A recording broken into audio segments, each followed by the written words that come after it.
20 मई को 5वें चरण का मतदान संपन्न होने जा रहा है।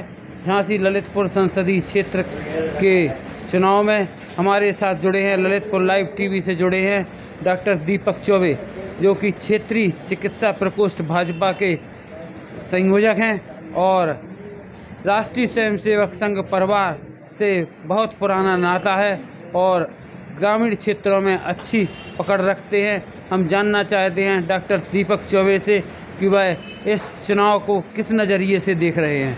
बहुत बहुत धन्यवाद अक्षय जी और सम्मानीय मनोज जी। जैसा मैं आपको बता दूं कि जब से शंखनाद हुआ है चुनाव का, मैं विभिन्न अपने जो ग्राम हैं उनमें अपना स्वयं का भी गांव है, बुढ़वार में भी गया हूं। इसके साथ साथ मैं मंडल प्रभारी होने के नाते मैं नाराट में भी रहा और इसके बाद गौना, सौजना, कुसमाड़ और भी जो एरिया थे उनमें जाके हम लोगों ने प्रवास भी किया है और वहाँ से जनता की जो अंतरात्मा है उसके बारे में भी हम लोगों ने जाना। उस चीज़ को और भी जो कुछ थोड़ी बहुत समस्याएं थी उसको भी हम लोगों ने पूरा सुलझाने का प्रयास किया है। बंधुवर, हम आपको एक चीज़ बता दें कि पूरी तरीके से जो ग्रामीण जनता है वो भारतीय जनता पार्टी के पक्ष में मतदान करने के लिए पूरी तरीके से तैयार है।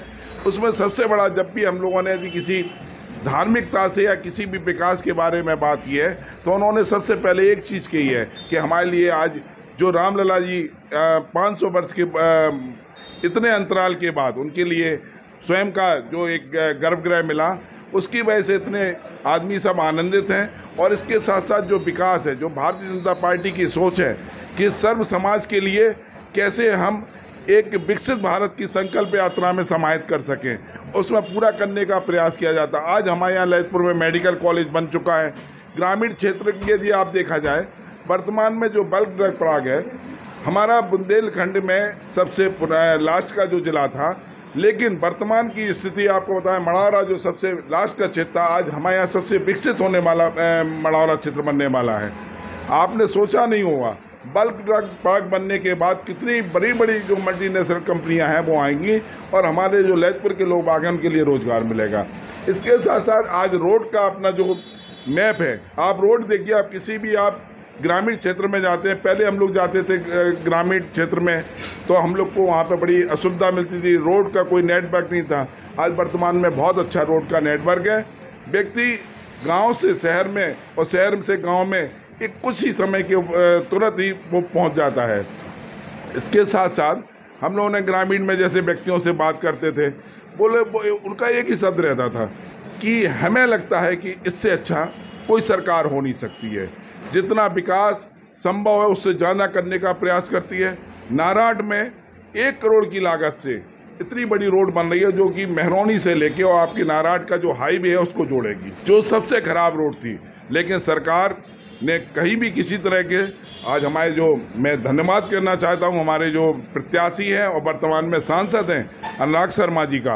अनुराग शर्मा जी ने ललितपुर के विकास के लिए कहीं किसी भी तरह की कोई कमी नहीं रखी है।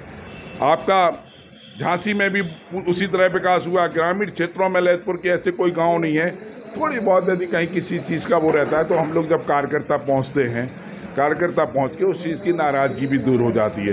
वैसे हम आपको एक चीज़ बताता हूँ, वर्तमान कार्यकर्ता होने के नाते इतने एक लंबे सतत एक 30-35 साल का हम लोग का जो संगठन में अपनी जिम्मेदारी है। मैं चिकित्सा प्रकोष्ठ में काम करने के साथ साथ आपको मैं व्यक्तिगत रूप से बता दूँ कि संगठन हमारे लिए मेन संगठन की भी जिम्मेदारी देता है। उसी के तहत हम जैसे प्रभारी हैं, आज प्रभारी में हमने अभी वर्तमान में, पहले इससे पूर्व में मैं नाराट में था। नाराट के मैं प्रत्येक गांव में सेक्टर पे गया, सेक्टर के बाद मैं बूथ पे गया, बूथ के कार्यकर्ताओं से मुलाकात की। उनकी समस्या, ऐसा नहीं है वो हमारे लिए जब इतनी मेहनत कर रहा तो हमें उसकी भी कोई समस्या है, लेकिन उसको मैं प्रयास करता हूँ। यदि हमसे जो संभव होता था तो मैं करता था, नहीं तो हमें जिलाध्यक्ष जी से बात किया, हमारे जो प्रतिनिधि हैं वहाँ के उनसे बात करता था।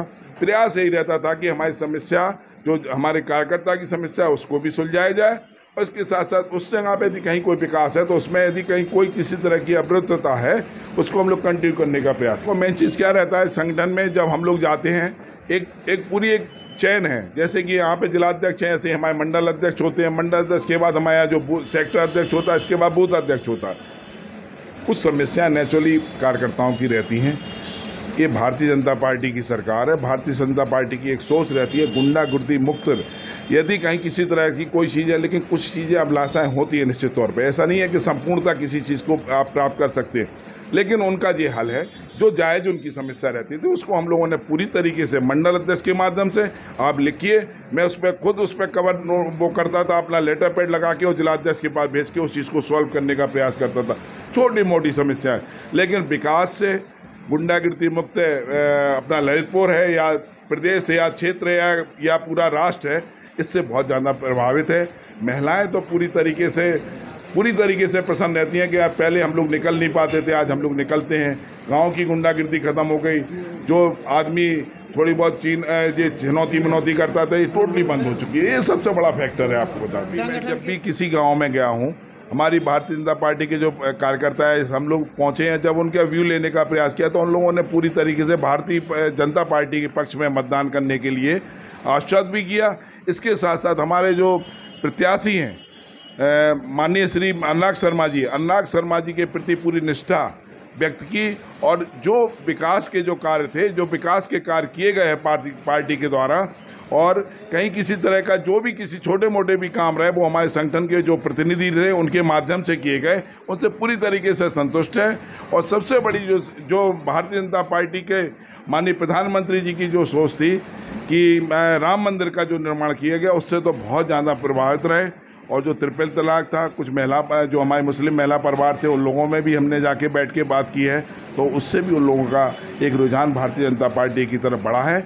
और निश्चित तौर पर आने वाले समय में जो हमारे माननीय प्रधानमंत्री जी का सोच है 400 पार को लेकर, मैं ये मानना चाहता हूँ, पहली बात तो हम लोग धन्य महसूस करते हैं कि हम भारतीय जनता पार्टी के कार्यकर्ता हैं, और जिसके जो नेता हैं हमारे, वो आपको एक चीज़ बता दें कि आज तक उनने अपने जब से उनका जो माननीय प्रधानमंत्री काल रहा है उसमें एक भी छुट्टी नहीं लेते हुए 18 घंटे काम करते हुए और पूरी तरीके से केवल जन समस्याएं और कार्यकर्ताओं के लिए पूरा प्रयास किया कि जिसकी वजह से हमारा कार्यकर्ता या हमारी जो जन समस्याएं हैं उनका जैसे भी हो बेस्ट से बेस्ट निस्तारण हो। मैं झांसी ललितपुर एवं ललितपुर की सम्मानित जनता से मैं अपील करना चाहता हूं कि आने वाले 20 तारीख को भारतीय जनता पार्टी के पक्ष में मतदान करें और विकसित एवं संकल्पित भारत के निर्माण में हमारे मोदी जी का साथ दें और मोदी जी के हाथ को मजबूत करें, जिससे आने वाले समय में जो इन 5 सालों में जो कार्य नहीं हो सके उनसे और अच्छे कार्य होने का पूरी तरीके से माननीय प्रधानमंत्री जी के हाथ संकल्प मजबूत करने से हमारे जो लक्ष्य है उसको पूर्ण होगा।